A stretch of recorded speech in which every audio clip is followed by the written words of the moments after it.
The longer we live, the more we learn. And the more we learn, the more we know. The more we know, the less any of us can be controlled. So shorten their lives so they'll never have the time to learn to make them extremely capable. There's no way for the human to know that level of information without living long enough. But we just don't have the time to learn enough to be effective, to be insightful enough when you consider the vastness of what we could know. In the short period of time that we live, there's so much that we will never be able to learn and absorb because we just don't have enough time. Our understanding of what is could never truly come to a full understanding because we don't live long enough. I mean, think of what we could be if we live 900 years. At that point, I guess it's not such a threat to them for the human to live longer and learn more and be more capable. That lives for hundreds and hundreds and hundreds of years, that has the ability to learn all kinds of stuff. Well, I guess we all have the potential to be kind of smart, especially if we lived a real long time. Knowledge levels and ability would still be substantially higher simply because we lived longer. This is how I think the Anunnaki truly rigged the game against us. They gave us life and all this other shit, but they limited us. Think about what I just said. And they don't want you to be able to stand and look them in the eye as a fucking equal. Or something even capable of looking them in the eye. Well, if you don't live that long, you could never know what they know now, could you? None of you individually could ever possess enough knowledge or anything in comparison to something that lives for hundreds and hundreds of years, ready to tackle the fucking world. Wouldn't that be a different experience? Wouldn't that be nice? To be able to live long enough to learn without having to have artificial hearts and, well, access to that tree of life. See, here's the thing. That's what they don't want us to have access to, is that tree of life. That supposedly is where the longevity is. So they shortened our lives and made it so that we age really intensely, so that the deterioration is there. And then poison the living shit out of the environment and the food and all that other stuff. And it starts to induce over time other types of degenerative things later in life. So that only a handful of them will actually have it all together in all their marbles, so to speak. When they actually die, having them functional and coherent as the older elder that's not, half freaking senile.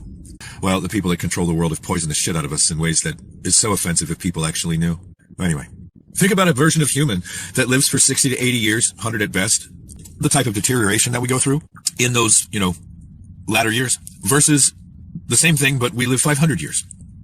Think of the difference in the human we could be and start seeing things with the eyes of wisdom, I guess. All of a sudden, all the evil just doesn't have its place in the same way that it does here, but I mean, if you learned enough, there might be an awful lot less of that war.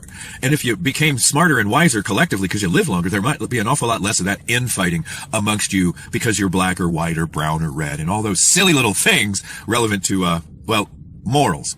And we're still struggling with morality. It ensures that we will never collect enough knowledge in any one lifetime or a collection of lifetimes, that we'll have enough knowledge to break free from their control. I think this is all alien manipulation. I think these aliens have the ability, are using technology over us that we don't even realize even exists. How do you think they could create the halls of Amenti and the Akashic Library and then record your entire life so that as it's said to us, they'll show you video or a picture library or whatever of any scene in your life that they want to, where you supposedly were a bad boy or a bad girl? How do you think they do that? They're using some sort of technology. Possibly, since mind sits in a non-physical space, through the vehicle of eyes, it's taking everything in and somehow this shit's being recorded. Think about it. They can write data to fucking DNA. We just have no idea what they're actually doing. I mean that quite literally. We likely have no idea. Look at what they do to us. They don't give a fuck about us. They have an agenda for us. They have an agenda to use us for their purposes, and that's it. The less we know, the better. The more ignorant and unconscious, the better. Now think about it. Relevant to the energy that we put out, loosh and all that other stuff. Our free will only applies if you use it within the confines of the prescripted life that they've given you, that they've written for you. If you use your free will to deviate too far out of the boundaries of that path, life path that they've mapped out for you, I'm telling you people, point blank, period, end of story, you will watch yourself at some point along that way be brought back and you won't have any ability to stop it. You will see it happening and be in dismay that it's happening, knowing that it's happening, conscious of fucking fact that it's happening, and there ain't a goddamn thing you're going to be able to do about it. Because they have knowledge that you don't. They're using knowledge that they have that you don't against you to force you into something that, well, clearly you used your free will to deviate from. You see what I'm saying? That's what this game is. It's about the production of loosh. And since they have these lessons they want us to believe that we're learning, even though we get wiped when we die and we don't get to bring them with us. This is the bait that they give us to think that there's something loving out there guiding us down some fucking path that it's just a little painful now because you're going through some growing pains. This is what they want you to believe, so that the being that you are that's capable of figuring out what's actually happening to you your mind doesn't go there. They don't want you going there. They don't want you questioning this shit. They don't want you contemplating these things, because at some point, that might be where the critical mass wakes the fuck up. The 100th monkey happens. And that might be why they've worked so diligently to affect this 100th monkey from ever happening. Because what if the thing that transpired through a 100th monkey thing was the fact that what's being done to us is being done to us, and we all stop, doing that? All of a sudden, the production of loosh on this planet would stop. Or something like that. Seriously, there is so much about yourself they don't want you to know. There is so much about this reality they don't want you to know. There's so much about our history they don't want you to know. There is so much about the truth that they don't want you to know. They don't want you to know. They want you to be living, breathing, unconscious, pseudo-conscious, living automatons. That's what the fuck they want.